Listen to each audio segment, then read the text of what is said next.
Hello students,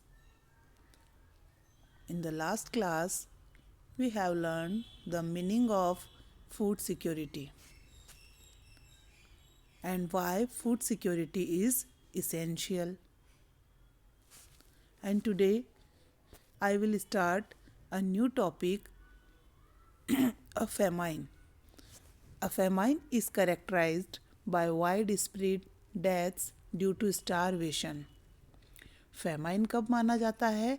जब बहुत wide spread areas में बहुत ज़्यादा डेथ हो जाती है due to starvation. Starvation means भूखमरी की वजह से.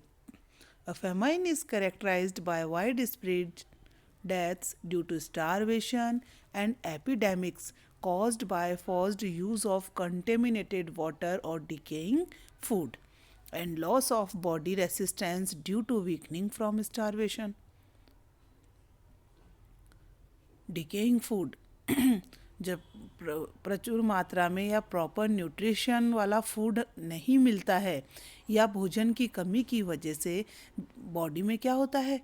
वीकनेस आती है एंड एपिडेमिक्स मतलब महामारी भी फैलती है. The most devastating famine that occurred in India was the famine of Bengal in 1943. Devastating famine, सबसे भयानक अकाल कब पड़ा था इंडिया में? बंगाल में डिवास्टेटिंग फेमाइन हुआ था इन 1943 में. फेमाइन मीन्स अकाल. The famine killed 30 lakh people in the province of Bengal. Famine की वजह से एटलीस्ट 30 लाख पीपल्स की डेथ हो गई. Do you know who are affected the most by the famine? सबसे ज़्यादा फेमाइन की वजह से कौन अफेक्टेड है? एक तो एग्रीकल्चरल जो लेबरर्स रहते हैं, fisherman, transport workers and other casual labourers, ये सबसे ज़्यादा अफेक्टेड थे. The most by dramatically increasing price of rice. They were the ones who died in this famine. Okay. Food insecure. Approximately 1 out of 6 people are food insecure, including 17 million children, according to the US Department of Agriculture. जो agriculture का US department है उसके according approximately 1 out of 6 people food insecure है. हर 6 में से 1 person क्या है? फूड इनसिक्योर है. एंड एटलीस्ट इन कितने इंक्लूड है? 17 million childrens who are food insecure. इस रिपोर्ट के अकॉर्डिंग कौन कौन food insecure? although a large section of people suffer from food insecurity को लेके हमारी सोसाइटी का मतलब एक लार्ज सेक्शन जो पीपल्स है वो सफ़र है. And nutrition insecurity in India. The worst affected groups are landless peoples. And सबसे ज़्यादा अफेक्टेड एरियाज़ कौन से हैं? अफेक्टेड ग्रुप्स कौन से हैं? Landless peoples with little.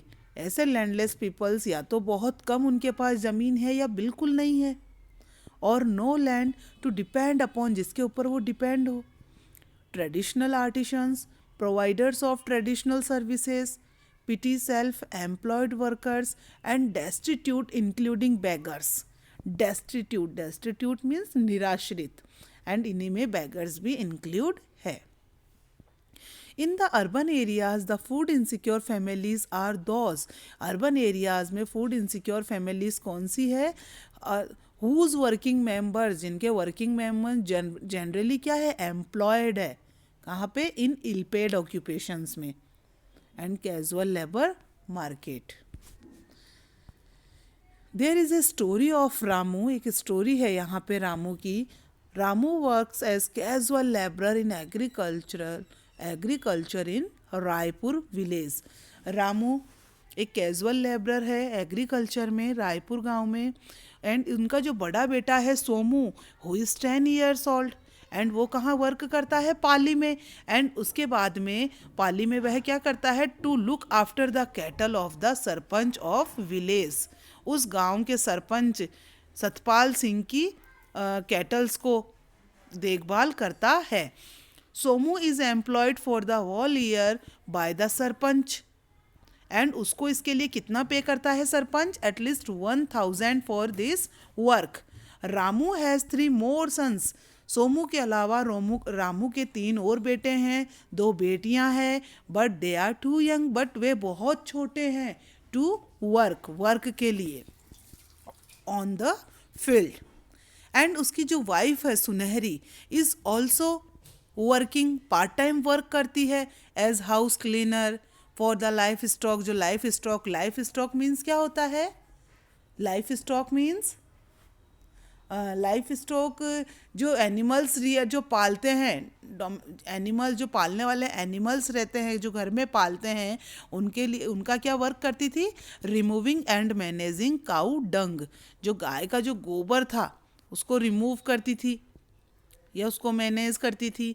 She gets half litre milk and some cooked food, तो उसे इसके बदले में क्या मिलता था, आधा लीटर दूध या कुछ पका हुआ खाना विथ वेजिटेबल्स, और उनके साथ में vegetables for her daily work. Besides, she also works in the field along with her husband in the busy season. और जब एग्रीकल्चर का जब बिजी सीजन रहता था तो वो अपने पति के साथ भी वर्क करती थी। एंड सप्लीमेंट्स हिज अर्निंग, यह उनकी अर्निंग का सप्लीमेंट अर्निंग थी। Agriculture being a seasonal activity employs Ramu only during times of sowing, transplanting and harvesting. Ramu किस समय ज़्यादा वर्क करता था, एक्टिव था, केवल sowing, transplanting and harvesting. And जो उसके 4 मंथ्स बचते थे उस समय वह अनएम्प्लॉय हो जाता था, बेरोजगार हो जाता था। The period of plant consolidation and maturing in a year, जो 4 मंथ बचते थे प्लांट कंसोलिडेशन एंड जो मैच्योर होती थी, जब फसलें उसके बीच के 4 मंथ बचते थे उस समय रामू बेरोजगार होता था। बट उस समय भी वो क्या करता था, he looks for work in other activities, वह अदर एक्टिविटीज़ में वर्क करता था। Sometimes he gets employment in brick laying और in construction activities in the village. गांव में कोई भी कंस्ट्रक्शन एक्टिविटीज़ होती थी तो वहाँ पे वर्क करता था। बाय ऑल हिज एफर्ट, इतने एफर्ट के बाद में Ramu is able to earn enough either in cash और kind for him to buy essential for 2 square meals for his family. बड़ी इतना वर्क करने के बाद में भी वो अपने परिवार के लिए सिर्फ 2 समय का खाना ही जुटा पाता था। However during the days when he is unable to get some work, कई बार ऐसा होता था जब वह अनेबल रहता था, कुछ भी वर्क उसके पास नहीं रहता था, ऐसे समय में वह और उसकी फैमिली क्या फेस करते थे, डिफ़िकल्टीज़ को फेस करते थे। एंड कई बार तो ऐसा होता था कि उसके छोटे छोटे बच्चों को भूखे ही सोना पड़ता था। Milk and vegetables are not a regular part of meals in the family, उसका जो उनके जो फैमिली मेम्बर्स का जो मील था उनके milk and vegetables regular part नहीं थे। Ramu is food insecure during 4 months when he remains unemployed because of the seasonal nature of agriculture work. Here is another story. It is related to Ahmed.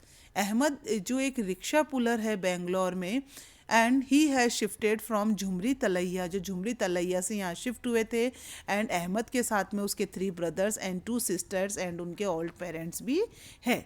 वह झुग्गी बस्ती में रहते हैं, झुग्गी में रहते हैं। एंड जो उनकी सर्वाइवल है, उनके मेंबर्स की जो सर्वाइवल है वो किस पे डिपेंड करती है, उनकी जो daily earning means from pulling rickshaw. However, he doesn't have a secured employment. उसके पास ये सिक्योर एम्प्लॉयमेंट नहीं है। उसकी अर्निंग्स कैसी है, फ्लक्चुएट मीन्स उतार चढ़ाव है, कभी अर्निंग अच्छे से होती है कभी नहीं होती, every day. During some days he gets enough earnings for him to save some amount after buying all his day to day necessities. कई बार ऐसा होता है कि उसे इनफ मनी मिलती है, इनफ अर्निंग होती है, एंड उसमें से वह कुछ बचाता भी है। On other days he barely earns enough to buy his daily necessities. However, fortunately, Ahmed has a yellow card.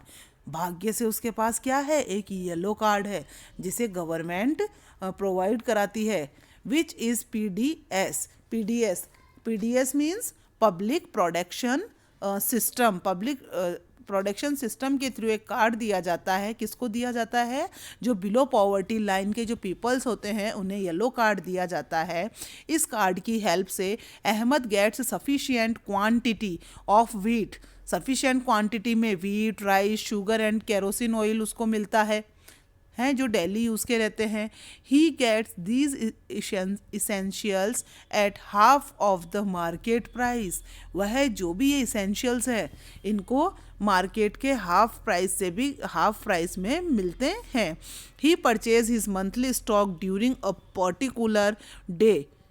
जब राशन की शॉप ओपन होती है एक पर्टिकुलर डे को, तो उस दिन यहाँ से यह क्या परचेज करता है, वहाँ से क्या परचेज करता है, these essentials. In this way, Ahmed is able to take out his survival with less than sufficient earning. उसके पास सफिशिएंट अर्निंग नहीं है, फिर भी वह अच्छे से सर्वाइवल कर रहा है इस तरीके से. For his big family where he is the only earning member. अपनी फैमिली के लिए जहाँ पे वह अकेला अर्निंग मेंबर है.